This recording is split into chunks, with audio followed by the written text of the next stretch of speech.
adab kepada orang yang lebih tua, apalagi kepada orang tua, itu kita harus memiliki etika dan juga attitude. Ketika kita menghadapi orang tua, seperti apa perkataannya? Ketika menghadapi anak muda, seperti apa? Jangan sampai kita membicarakan sesuatu kepada orang yang lebih tua akan membuat dia tersinggung. Sebab biasanya orang yang lebih tua akan mudah tersinggung. Ketika kita ada sesuatu yang tidak enak, sesuatu yang kurang pas di hati kita terhadap apa yang dilakukan oleh orang tua itu, maka kita harus memberikan sikap dan juga perlakuan yang baik. Sebab kita menganggap bahwa orang yang lebih tua itu adalah sama dengan orang tua kita. Dan dalam menghadapi orang tua kita harus mempunyai akhlakul karimah, kata-kata yang baik, sikap yang baik, dan perbuatan yang baik. Jangan sampai hanya karena perbuatan atau kata-kata orang tua itu, kata-kata dari orang lain yang lebih tua itu, perbuatan dari orang lain yang lebih tua itu tidak sesuai dengan hati kita, lalu kita bisa seenaknya memperlakukan orang itu. Dan itu adalah sebuah kesalahan, itu adalah sebuah keburukan, bukan etika yang baik. Maka kita diwajibkan oleh Allah dan Rasulullah untuk menjaga akhlak kepada orang yang lebih tua. Laisa minna man lam yarham shaghirana wa lam yu'aqqir kabirana. Bukan bagian dari umatku, kata baginda Nabi, orang yang tidak mengasihi anak yang lebih muda atau orang yang lebih muda dan yang tidak menghormati orang yang lebih tua. Jadi apapun perlakuan orang yang lebih tua kepada kita, selagi tidak membahayakan, maka kita harus memiliki etika, harus memiliki sikap dan juga akhlakul karimah. Jangan sampai kata-kata kita, perbuatan kita yang menghadapi orang tua yang tidak sesuai dengan keinginan kita, lalu perbuatan itu menyakiti hati orang tua, menyakiti hati orang yang lebih tua, menyakiti jiwa dari orang yang lebih tua. Maka kita harus memiliki etika, attitude untuk menghadapi orang tua atau orang yang lebih tua yang tidak sesuai dengan keinginan hati kita, agar orang itu tidak tersinggung sehingga tidak terjadi hal-hal yang tidak diinginkan. Lalu bagaimana jika ada seseorang yang memberikan bantuan kepada orang lain yang membutuhkan? Ada seseorang yang membantu orang lain untuk kepentingan konten, tidak ada masalah. Kebaikan mau diperlihatkan atau tidak, maka itu adalah bernilai di mata Allah dan bermanfaat di mata orang lain. Tapi yang jadi masalah, ketika kita membuat konten, memberikan kebaikan-kebaikan kepada orang lain, membantu orang lain, menolong orang lain, lalu kita menolak ada orang yang butuh bantuan, menolak ada orang yang meminta-minta, maka itu adalah sebuah kesalahan. Maka itu adalah sebuah kekeliruan yang pada akhirnya akan membuat sebuah kebencian dari orang yang tidak dia bantu. Karena banyak orang yang membuat konten, orang yang membuat YouTube, memberikan bantuan, memberikan pertolongan karena memang ingin memberikan kepada orang yang membutuhkan. Lalu ada orang yang datang kepada orang tersebut, orang yang membuat konten tersebut, lalu dia menolak karena alasan sering meminta-minta, karena alasan harus bekerja. Maka itu adalah sebuah kesalahan dan kekeliruan yang besar sehingga menyakiti hati orang yang dia tolak ketika dalam keadaan butuh itu. Apalagi kita, misalkan ada orang yang datang meminta bantuan, nguber-nguber kita, lalu kita menolak. Ternyata di depan orang itu ada beberapa orang yang dibantu karena merasa bahwa orang yang bikin konten itu, datang orang tua yang meminta itu, si orang tua dianggap pengemis, dianggap sering meminta-minta, lalu dia ditolak oleh orang yang membuat konten itu, dan di depan orang tua yang meminta-minta itu diberikan oleh orang yang memberikan konten itu, maka itu tidak elok, tidak pantas, dan tidak bagus untuk diperlihatkan.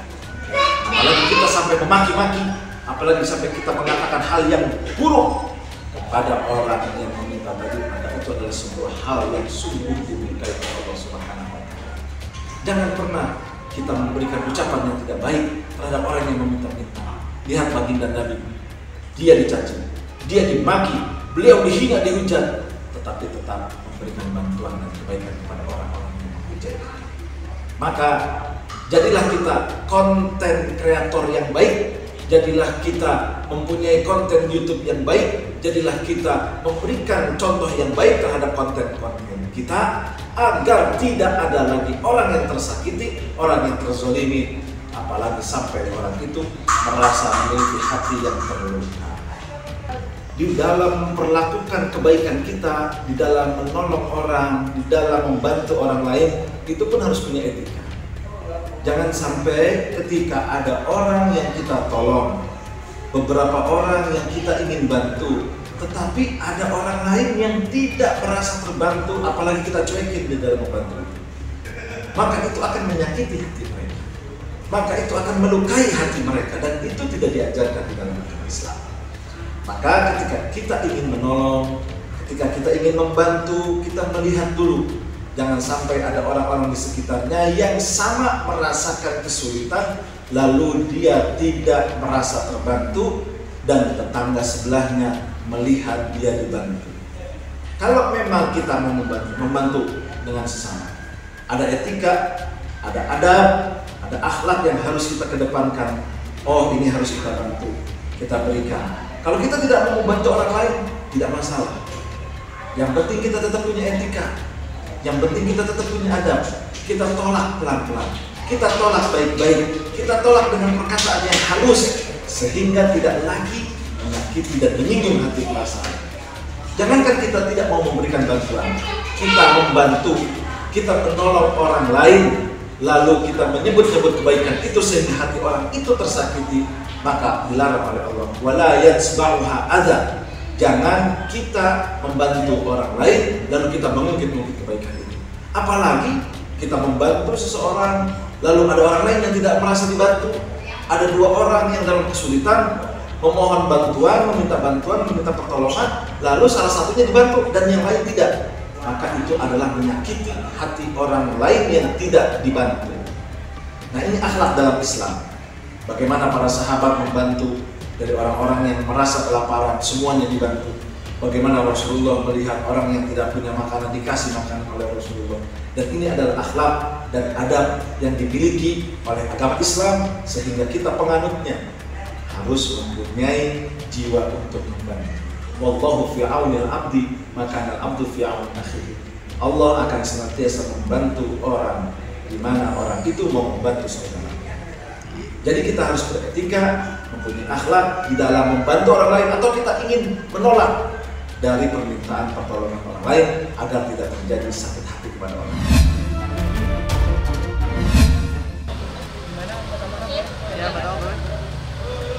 Saya mau berterima kasih kepada semua teman-teman, kepada keluarga saya juga yang sudah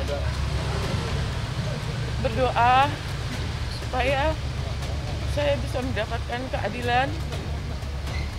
Saya belum bisa ngomong banyak karena saya tidak bisa mendahului. Saya hanya mohon doanya, mudah-mudahan ada keadilan bagi saya dan juga orang-orang lain yang terlibat di dalamnya. Keadilan seperti apa sih Mbak yang diinginkan Mbak? Saya tidak bisa banyak ngomong. Mbak, mungkin ada kesedihan apa sih Mbak sampai mungkin terpukul? Sudah belasan tahun ya. Ya. Kenapa sampai akhirnya baru melapor? Ya, ini masih dilengkapi semua dokumen-dokumennya, baru nanti bisa kita rilis ya. Mungkin kondisi Mbak Tamara saat ini mungkin terpukul atau seperti apa? Oh, di Mbak Tamara saat ini. Dan dukungan orang terdekat mungkin. Saya udah sampai tidak bisa berbuat apa-apa kecuali menanyakan keadilan pada gimana ya hukumnya gitu loh. Ya. Saya sudah belasan tahun menderita, saya sedih sekali, dan saya nggak ada jalan lain kecuali menanyakan kepada negara. Mudah-mudahan tolong bantu doa ya, semoga sekali lagi keadilan berpihak pada saya. Kenapa setelah belasan tahun baru ngelaporin Mbak? Ya, ini masih kita lengkapi semuanya ya, nanti akan disampaikan setelah kita bikin laporan polisi. Bang, pelapornya berapa orang? Nanti kita sampaikan setelah kita lengkapi ya. Mungkin belum, laporannya belum diterima, kita masih harus penuhi ya, makanya mudah-mudahan Tamara bisa dapat keadilan. Berarti hari ini hanya konsultasi Bang ya? Mungkin belum, laporannya belum diterima, kita masih harus penuhi ya, makanya mudah-mudahan Tamara bisa dapat keadilan. Berarti hari ini hanya konsultasi Bang ya? Berkonsultasi aja Bang. Mungkin udah dulu ya. Atau majuan support. Terima kasih. Terima kasih ya teman-temannya semuanya, minta doanya aku sehat biar aku dalam keadaan husnul khotimah. Amin, amin, amin. Dan selalu dalam rada Allah Tuhan wa ta'ala subhanahu wa ta'ala. Amin. Makasih ya sayang semuanya, sebuan-sebuanku. Amin. Oh, Irama nggak Irama ya? Tahu, tapi Tahu belum. Rano Karno, Terima kasih Vina buat Panduwinata. Titik Sandora terima pada kasih nelfonin buat hati itu semua. Mbak Bang Rano Karno sudah memberi support. Rano, makasih Rano. Penyanyi dangdut semuanya, Wah, Ayu Soraya, Rita Sugiarto. Sugiarto semuanya. Oma Irama semua. I love you all. I love you all. Insya Allah aku sehat kembali. Amin. Aku sehat, aku akan joget semua orang. Kita berjoget. Dangdut.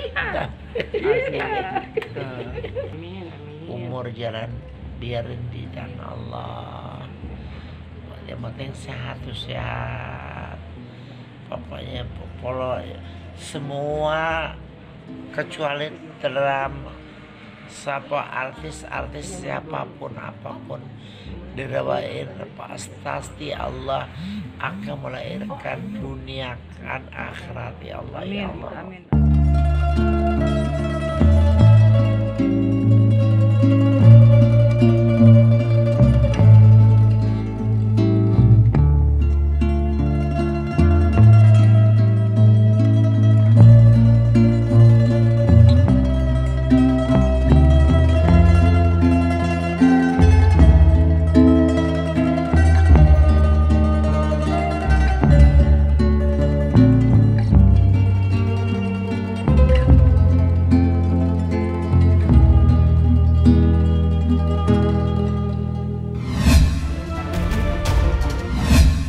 Apa ya Bang ya? Ya kalau Itu mau hak lapor, ya, itu hak mereka. Jika memang mereka ada pelanggaran, silakan saja.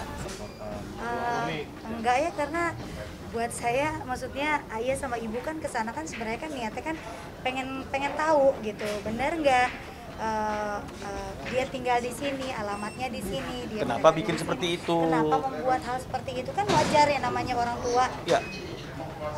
Gimana ya, saya pun orang tua gitu, kalaupun itu juga saya pasti akan sama yang kayak saya lakuin sekarang gitu. Jadi buat saya sih itu hal yang wajar. Ya seperti contoh yang sering saya sampaikan, kalau misalnya anak kita pulang, ya kepalanya terluka, dia bilang saya terluka dilukai oleh anak sebelah, pasti ibunya spontan tuh, ayo kita datangin rumahnya. Betul. Nah kalau anaknya nggak ada, yang ngomel-ngomelnya itu pasti yang dengerin adalah ibunya. Iya. Nah jadi itu yang perlu kami sampaikan, itu sangat manusiawi sekali. Yang aneh adalah ketika ada orang yang mendramatisir situasi itu dan kemudian menjadikan ini suatu persoalan ya, tapi kami tetap menghormati apapun juga karena itu adalah hak setiap warga negara. Nah, saya kok tidak nyaman dengan laporan balik ya, karena memang dalam konteks hukum Indonesia itu tidak ada yang namanya itu karena dilaporkan kita melaporkan balik.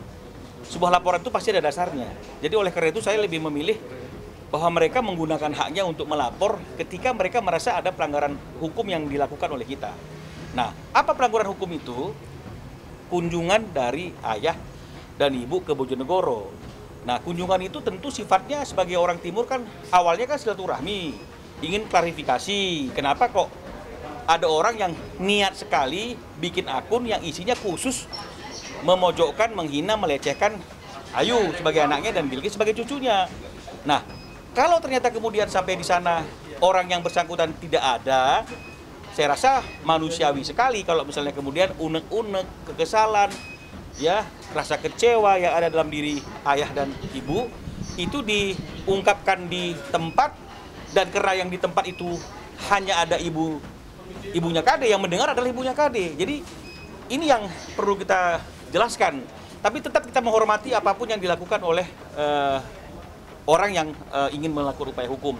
Karena kami juga pasti akan berupaya untuk menjelaskannya secara hukum juga.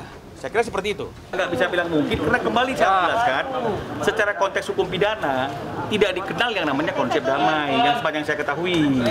Ya, karena itu hanya ada dalam konteks hukum perdata. Tapi apapun bisa terjadi.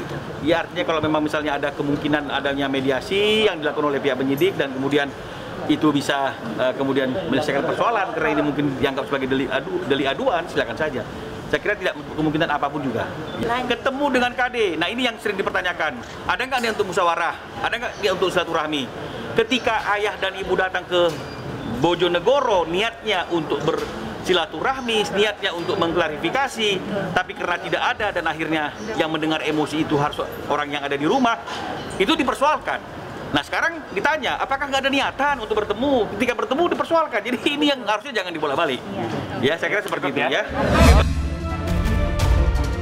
Oh ya, berita yang sudah beredar itu berita yang salah ya, berita yang tidak benar, sangat mengganggu sih. Tapi aku orangnya ya udahlah, gini loh, biar pemberitaan itu ada, tapi aku berharap dari pemberitaan itu Allah malah sebaliknya ngasih ke aku kebahagiaan, bukan pemberitaan ini yang ada yang datang ke kita gitu. Kunci keharmonisan yang penting saling percaya ya, saling percaya dan saling support dan komunikasi akan harmonis insya Allah.